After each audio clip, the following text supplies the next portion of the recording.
నా రెండో సినిమా తర్వాత వెళ్ళినప్పుడు వచ్చేసి మామూలుగా ఏదో ఎక్కడో కార్ చేసి ఎందుకు అబ్బాయి వదిలే నెక్స్ట్ మాట్లాడుకుందాం, ఇంకా ఎక్కడ ఏంటి నో ఫిల్టర్ అండ్ చాలా చాలా జెన్యూన్.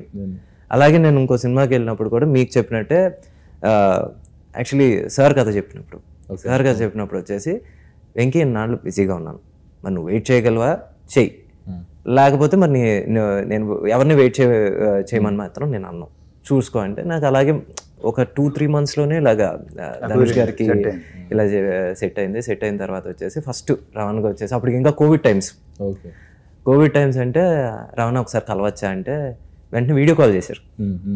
వీడియో కాల్ చేసి ఏంటబ్బా ఏంటి విషయం అంటే రవణ ఇలాగ ఆపర్చునిటీ వచ్చింది, వెరీ గుడ్ చేసేద్దాను, సూపర్ యాక్టర్ చేసాను, అసలు మళ్ళీ ఆలోచించుకో, కానీ నువ్వు నాకు చెప్పావు చూడు నాకు నచ్చా. మరి సినిమా చూసినది ఏమన్నా అది కూడా చెప్పు. ఏది సినిమా చూసినది కూడా అది కూడా చెప్పు. రాను ఫోన్ చేసి చూసినప్పుడు చాలా బాగుంది, నేనైతే ఇలా చేసేవాడిని.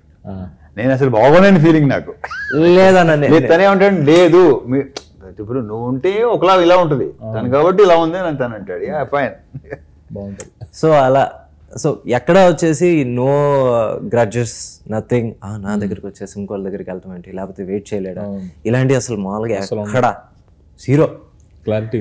అందుకే మామూలుగా ఈ రోజు వరకు ఇంకా మేము కలిసి పని చేయలేదు, కానీ వచ్చేసి ఇప్పటికి రవణ అంటే అన్నే.